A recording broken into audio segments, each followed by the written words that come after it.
Christine and Ranger here, and today we're going to be working on crate drills. So Ranger is 7 or 8 months old. I think he's 8 months old now. And he is sort of crate trained. They use the crate at home, or they used to use the crate at home. Then COVID happened, everybody's home. He has a pretty big family. So we're not really using the crate anymore, but now that things are starting to reopen and they want to crate him, he is not going in on his own. I'm not sure how he acts in the crate at home, but he won't go in on his own.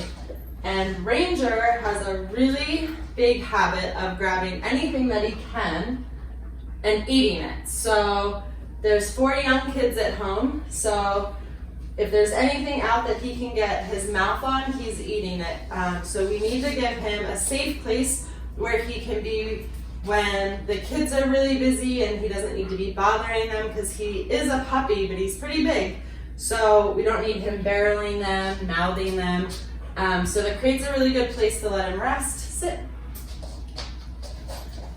To let him rest and just hang out, but we need him to be calm in there, as opposed to having a huge aversion to it. So we're going to do some crate drills today that will help him when he goes home and before he comes back, because he'll be coming back in a couple weeks to start training.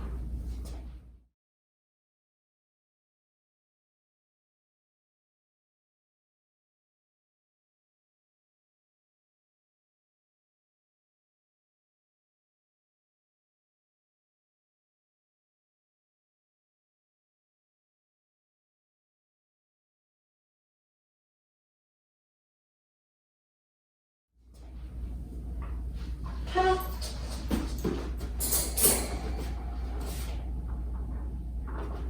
Good. So I name it Kennel. I have the leash on for guidance should he need help going in there. And he offered to sit, so I marked that with good and rewarded him. Good. I'm also going to mark and reward if he offers it down, because eventually that's what we want. We want to be able to say kennel, have him go into the crate politely and lie down and relax. And we're also going to be teaching him to come out of the crate calmly instead of just barreling out, because we want to create this whole association with the crate is a calm, safe place. It's not used for punishment. Now there's times where your dog may have eaten something, so you want to crate them, which is totally fine. But we're not going to throw them in there, scream at them on their way in. So first we need to calmly collect ourselves and then calmly guide our dogs to our crates so that it's not a form of punishment. If we only use it for punishment and then try to crate him when we just need to go to work or run to the store, he's gonna hate the crate. So we're gonna make this a positive experience. Break. Good boy. Good boy. So Ranger's already been going on a lot of structured walks over the past couple days. So he's getting the hang of, if I'm just standing still, he should be seated next to me, which is good because I don't want him to just run into the crate on his own accord.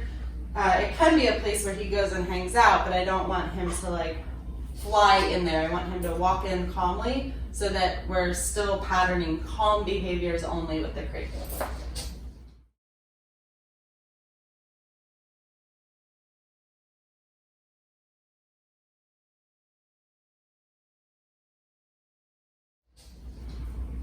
Sit. Good. During these drills, we work on several things. So we're working on thresholds, the doorway to the crate. We're working on sit and down, depending on what he's offering. And we're going to build up distance and duration as well. Come on.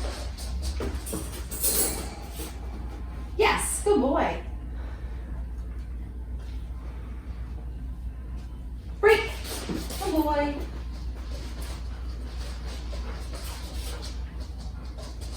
Good. Come on.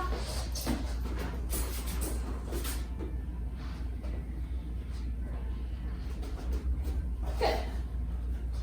So I'm backing up a little bit to create space between Ranger and I to afford him the opportunity to come out if that's what he chooses to do, in which case I would use facial pressure and just walk back in so that he'll remain in the crate until he's invited out. Good.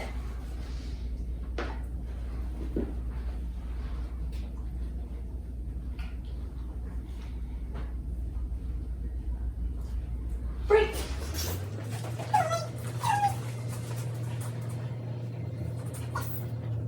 Come on.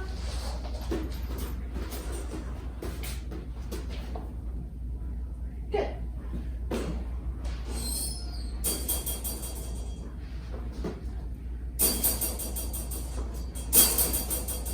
So since he wants to nose at the crate, I'm gonna reinforce the crate door being closed.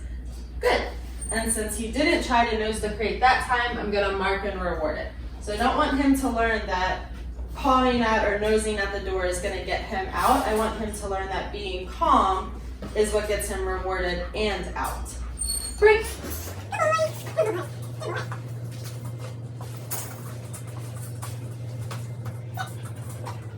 Come on. Good.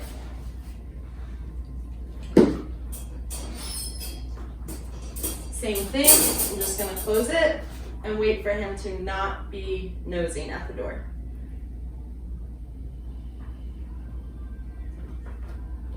Yes, good. Good boy. So he thought about doing it again, but chose to go back into a sit, and that's what I want to see, so I'm gonna mark and reward it.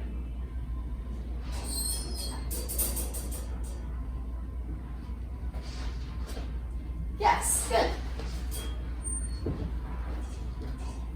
Break.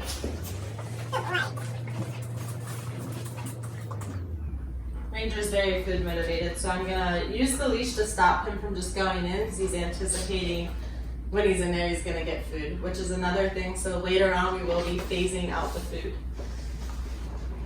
Come on. Good.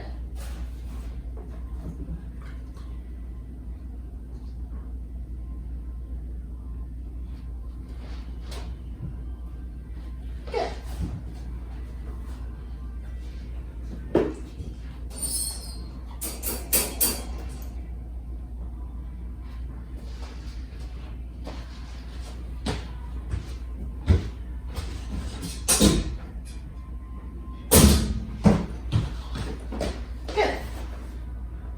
So I'm gonna mark and reward before I open the door so that the picture in his mind is that there was distance, he wasn't whining, he wasn't pawing at the door, he just was hanging out, and that's what I want. So I wanna mark that and reward that, and then open the door. That way, if he tries to come through the door, I can correct him for that by closing the door.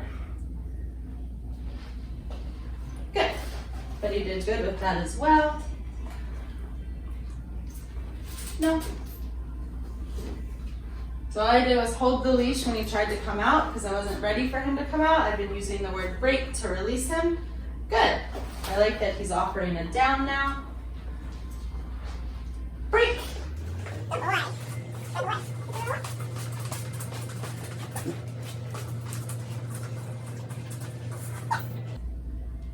Count.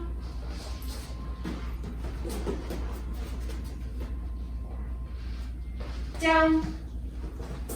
Good. So now I'm going to start adding down because that's what I'm going to want to start to see more often than the sits.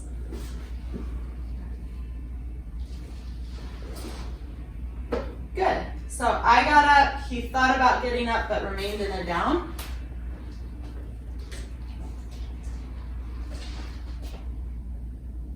Break. Break. Come on.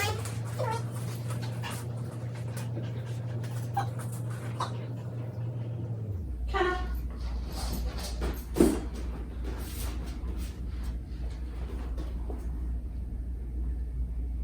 Down.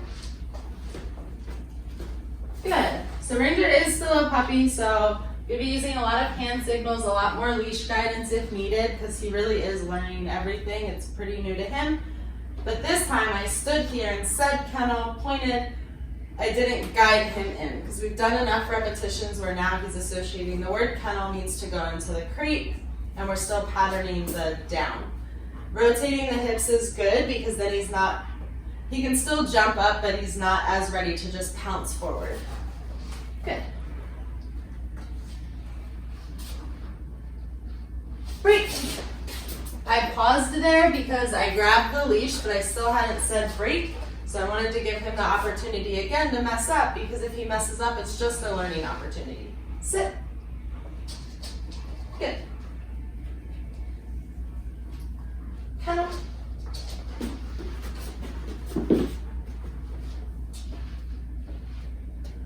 So I'm gonna give it a pause and see if he'll do the next step without me saying it. So I'm giving him the chance to think and process before I just jump into guiding him through the whole thing.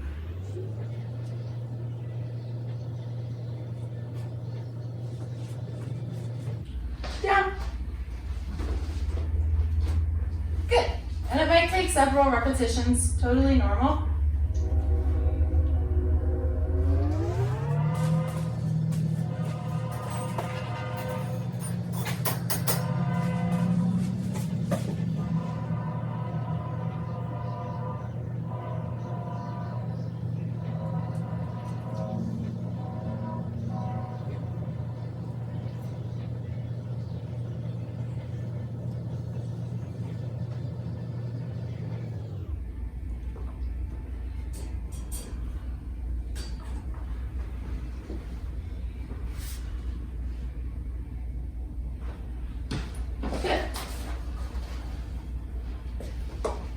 So I added more space between us, as well as the time that he's in there.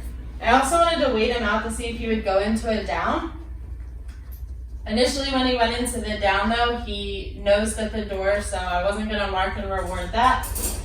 I instead waited for him to stop, and as soon as he stopped, then I'm gonna mark and reward, because I don't want him to think that he's being rewarded for nosing at the door. Pawing at the door, nosing at the door, is not a way for him to come out.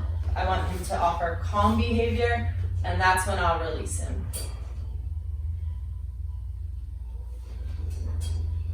Break. Break. Good boy. Good boy. Sit. Good. Kennel.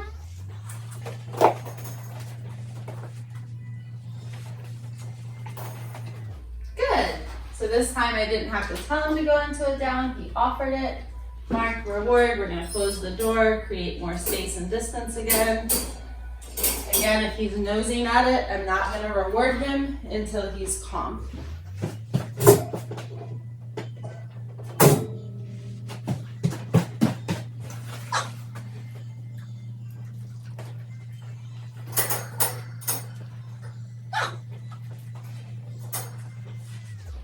Again, just creating space with the door open to give it the opportunity to come out, so I can use spatial pressure to get him back in.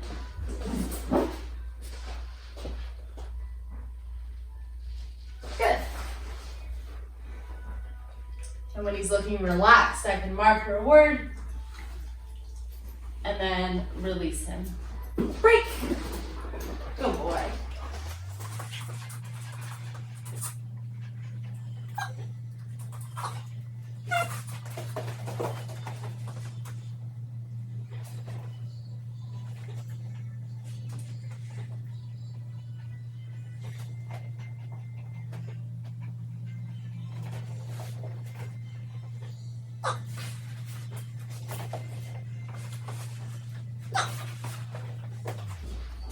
And then we just keep repeating these steps to increase more and more distance, so our absence, so we don't have to constantly be around the crate where our dog is, as well as the duration, the length of time that he is calmly remaining in the crate.